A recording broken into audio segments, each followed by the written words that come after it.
Hi student, जय जगन्नाथ। आज आम देखा कौन इथिक्स एंड वैल्यू कौन ना ethics and value ethics and value गोटे लंग मार्क क्वेश्चन देखिए जहाँकि आमर मोस्ट इम्पोर्टेंट क्वेश्चन जहाँकि आमर लाइव जो एग्जाम हम ethics and value 6th semester तो से किसी गोटे इम्पोर्टेंट क्वेश्चन है।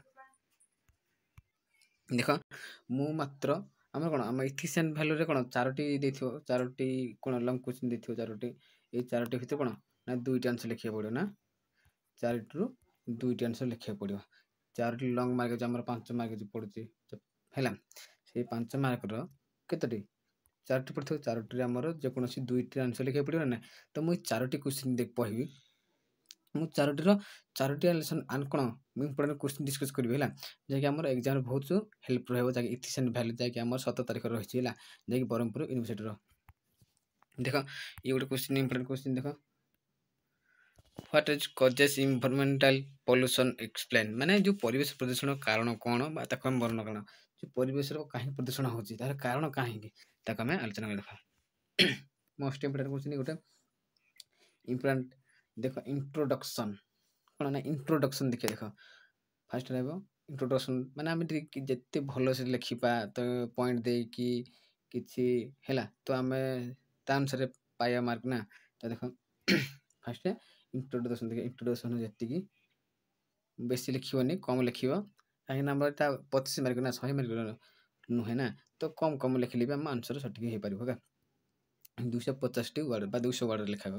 कही देख परिवेश प्रदूषण हो जो क्षतिकारी जिनस गुड़िक कौन क्षतिकारी जिनस गुड़िक कौन कौन कौन देख कौन जो परिवेश प्रदूषण फास्ट परिवेश कहीं प्रदूषण हो परिवेश किसी इंट्रोडक्शन देवा जस्ट छुट्टिया देवा कि भाव से परिवेश प्रदूषण होता आम डिस्कसन करवा देख इंट्रोडक्शन रहा देख ना परिवेश प्रदूषण हो कौन ना जो क्षतिकारी जिनस गुड़िक कौन क्षतिकारी जिनस गुड़िक विभिन्न प्रकार जमी क्षतिकारी जिनस हो जलवायु वायु प्रदूषण रासायनिक प्रदूषण माटी प्रदूषण ये सब विभिन्न प्रकार अच्छी है जमीक धूआं प्लास्टिक रासायनिक पदार्थ एवं कलकारखाना कौन हो जो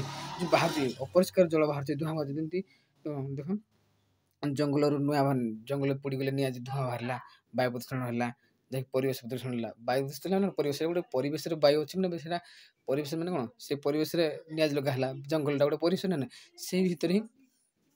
नि लगा से धूआं जो बाहर आम जो निश्वास प्रश्वास नौचे से कौन हो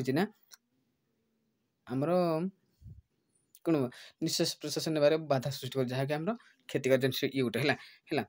ये सब कौन जो अपरिष्कार जल धूआं इत्यादि कौन आम परिवेश जलवायु मटी मिसिले परिवेश प्रदूषण होता है ये गला जस्ट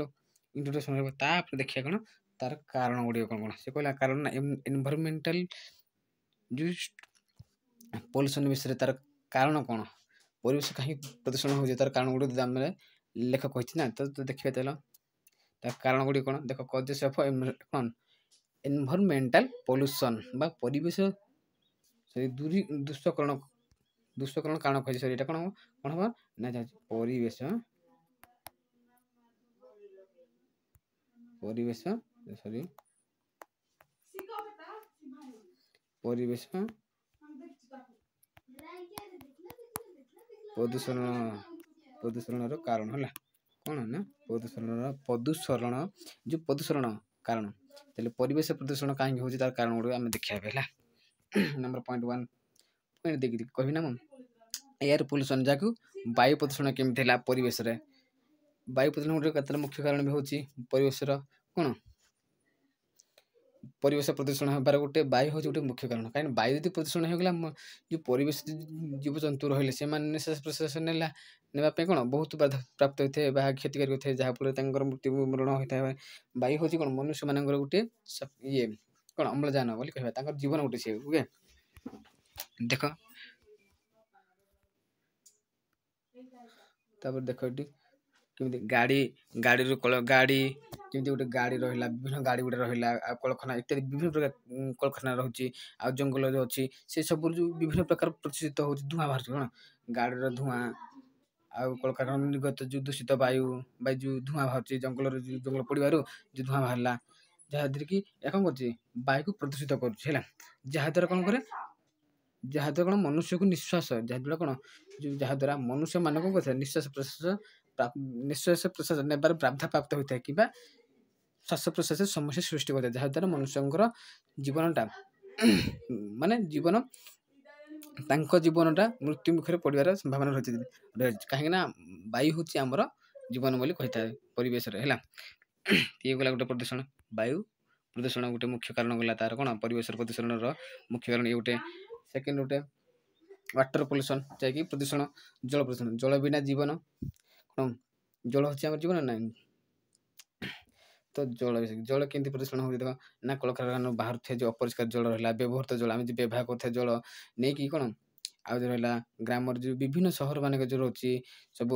ବିଭିନ୍ନ ରାସାୟନିକ ସାର ଯଦି ଆମେ କ'ଣ କୌଣସି ହେରାକୁ ଯଦି ନଦୀ ନାଳ ଯେଉଁ ଇତ୍ୟାଦି ସମୁଦ୍ର ମାନଙ୍କ ଯଦି ପକେଇବା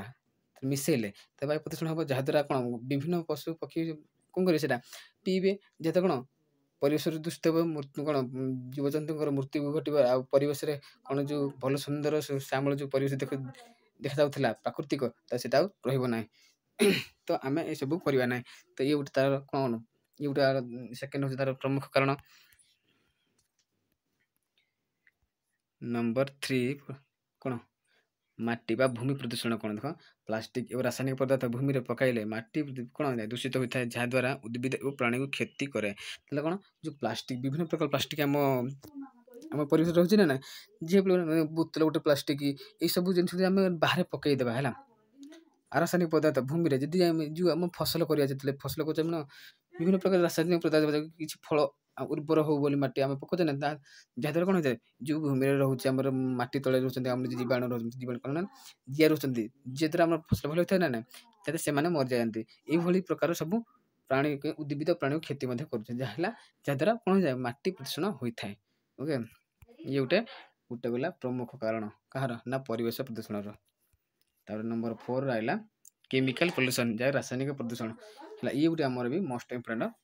କାରଣ ନା, କଳକାରଖାନା ବିଭିନ୍ନ ଔଷଧ ତେଲ ତୈଳ ଏବଂ ଧାତୁ ପ୍ଲାଷ୍ଟିକ କୃଷି ରାସାୟନିକ ସାର ଇତ୍ୟାଦି ବିଷାକ୍ତ ଦ୍ରବ୍ୟ ଜଳ ବାୟୁ ଏବଂ ମାଟିକୁ ପ୍ରଦୂଷିତ କରେ। ଯେ ଆମର କଳକାରଖାନା ରହିଲା, କଳକାରଖାନାରେ କ'ଣ ବାହାରୁଛି, ବିଭିନ୍ନ ବିଷାକ୍ତ ଗ୍ୟାସ ବାହାରୁଛି ନାହିଁ, ଆଉ ବିଭିନ୍ନ ଔଷଧ କୀଟନାଶକ ବିଭିନ୍ନ ପ୍ରକାର କୀଟନାଶକ ଔଷଧ ବାହାରୁଛି ନା ନାହିଁ, ବିଷାକ୍ତ ଔଷଧ ଗୁଡ଼ାକ, ତୈଳ ବି ବାହାରୁଛି, ବିଭିନ୍ନ ପ୍ରକାର ବିଷାକ୍ତ ତୈଳ ଧାତୁ ବାହାରୁଛି, ପ୍ଲାଷ୍ଟିକ କୃଷି ରାସାୟନିକ ପଦାର୍ଥ ଇତ୍ୟାଦି ହେଉଛି ବିଷାକ୍ତ ଦ୍ରବ୍ୟ ଗୁଡ଼ିକ। ଏହା ହେଉଛି ବିଷାକ୍ତ ଦ୍ରବ୍ୟ, ଏହା ଯଦି ଜଳ କିମ୍ବା ବାୟୁରେ ବା ମାଟିକୁ ପ୍ରଦୂଷଣ ମଧ୍ୟ କରୁଛି। ଓକେ,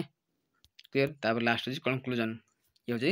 ଉପସଂହାର। କ'ଣ ନା, ଉପସଂହାର ଦେଖିବା, ପରିବେଶ ପ୍ରଦୂଷଣ ଏକ ଗଭୀର ସମସ୍ୟା ଯାହା ମନୁଷ୍ୟ ଏବଂ ପ୍ରାକୃତିକ ଜୀବନ ପାଇଁ ବହୁତ କ୍ଷତିକାରକ, ତେଣୁ ଏହାକୁ କମାଇବା ଉଚିତ ଅଟେ ହେଲା। ତାହେଲେ କ'ଣ, ପରିବେଶ ପ୍ରଦୂଷଣ ହେଉଛି ଆମ ପ୍ରକୃତିର ବା ମନୁଷ୍ୟମାନଙ୍କର ଗୋଟେ ମୁଖ୍ୟ ସମସ୍ୟା, ଯାହାକୁ କ'ଣ ଅଟକାଇବା ହେଉଛି ମହତ୍ୱପୂର୍ଣ୍ଣ ଅଟେ ହେଲା। ଏତିକି ତାହେଲେ କନକ୍ଲୁଜନ ବି ଆହୁରି ଲେଖିବାକୁ ଚଳିବ, କିନ୍ତୁ ଏତିକି ଆମ ପାଇଁ 5ରୁ 5 ଆସିବାର ସମ୍ଭାବନା ବହୁତ ରହିଛି ହେଲା। 5ରୁ 5 ଆସିବ ଯଦି ଇଉଟି ଆମର ଇମ୍ପୋର୍ଟାଣ୍ଟ ମଧ୍ୟ କ୍ୱେଶ୍ଚିନ୍। ମୁଁ 4ଟି କହିବି ହେଲା, 4ଟିରୁ ମୁଁ 2ଟି ଯୋଉଠି ହେଲେ ଆସିବ ଗ୍ୟାରେଣ୍ଟି ହେଲା। ଏତିକି, ଜୟ ଜଗନ୍ନାଥ, ଏତିକି ରଖୁଛି।